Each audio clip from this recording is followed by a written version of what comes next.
What's up, everyone? It's Jonathan here. And yes, as you see in the screen, the chase is back. So it's just like the old style, except a little something's tweaked in this. It's not 100% like the old one, but we'll go right through it. So, first, they're going to still do 26 regular season races. They're going to have 16 drivers. Yes, they're not going to limit the drivers. They're not going to have less drivers in the chase. They're going to have 16 like they did in the playoffs, but 10 tracks. So 16 drivers, 10 races.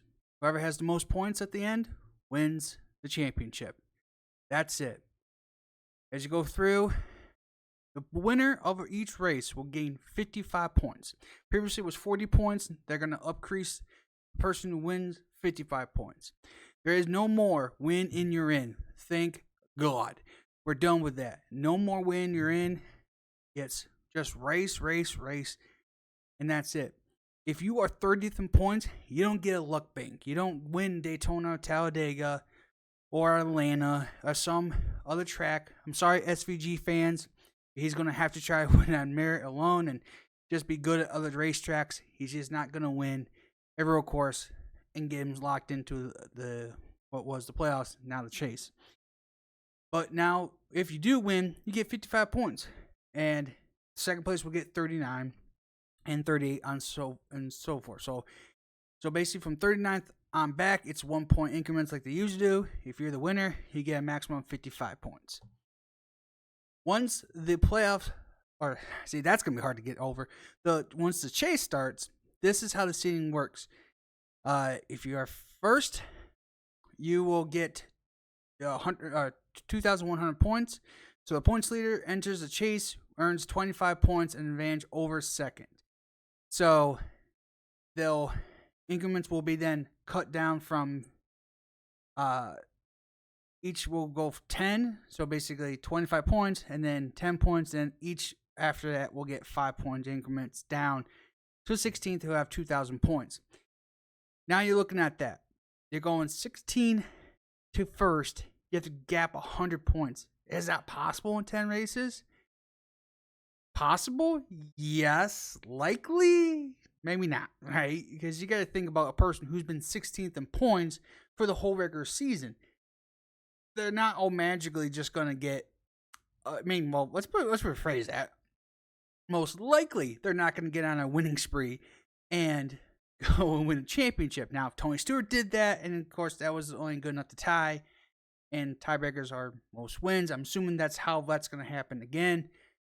For tiebreakers for a championship, probably going back to most wins. I didn't say anything about that as far as I know, but I'm pretty sure there'll be more questions and stuff coming out later, or answers coming out in more details further down the road. But if you look at this, I know there's a lot of hardcore fans are still going to say, nope, I'm not watching. I want 36 or Riot. Mark Martin was there. And he said it the best, and I'm going to say it again. This was probably the best compromise we could possibly have had.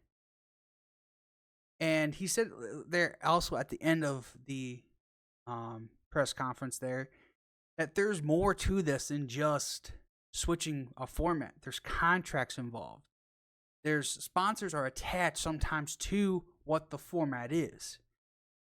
That they must make the chase. They must have this. They must have that. And if the contract has not expired and nothing new has formed, how can they go, well, technically we don't have a chase or we don't have a playoff, so we don't really have to abide by it, but then you have to make a new contract. There's so many things that leads into this, right? There's so much that leads into it. So this is probably the best compromise we can get. I'm okay with this. Would I still love to see a 36 championship format? Sure. But Mark Martin did say it best. Now, he's saying it, not Steve. I'm glad he clarified that. But doing this chase format like it is now, that it could lead eventually to having just 36 championship format again. We could revert back to it eventually. And that just means that eventually, like, if the racing starts getting better and teams are still racing week in and week out, going for points and getting the extra maximum points possible, then maybe we could go back to 36. There's still fear that teams would chillax and say, I had a good points day. All right, you don't want to hear that, which I'm totally okay with, but that's some people that even that who did like the playoff system, they want to hear. So I think this is the best compromise we can possibly have. Hopefully, there is something better down the road than this, but I think at this point in time, it will still, I think it'll work. Now, there's still stage racing, okay? There's still stage points. Maybe there's more announcements to be come down the road if we're still going to have stage breaks or whatever. I'm assuming pretty much everything else is going to stay the same for this year. But this was the biggest thing for us. Besides trying to fix the car at short tracks, road courses, and super speedways, this is probably was the biggest one that we really wanted to get fixed. I'm okay with this. I'm way okay with this, more than I thought it would be. I was afraid that we still have some eliminations. I thought we still had the win you're in. That really what bugged me the most was if we still have the win you're in thing. Thankfully, that is gone. Again, I'm sorry for an SVG fans out there that, you know, hey, he would be locked into the playoffs if he won. Sorry. Yeah, we wouldn't get those random back markers winning a super speedway, making themselves into the playoffs, right? It allows the consistency in people that race week in and week out up front. That now when someone wins the Daytona 500, or even like a very oddball winner, a back marker, if you will, or one of those back markers wins one of those super speed races, we can actually enjoy it and not saying, ugh, now he's going to take a spot up in the playoffs. We can just enjoy it now. Like, hey, congratulations, you won a race. That's awesome. Great for the team, organization. You don't have to worry about the system ruining it all. So I'm okay with this. I know some people still not going to be, and I understand that. As Mark said, you're not going to make everyone happy. But to everything, I think this is the best compromise.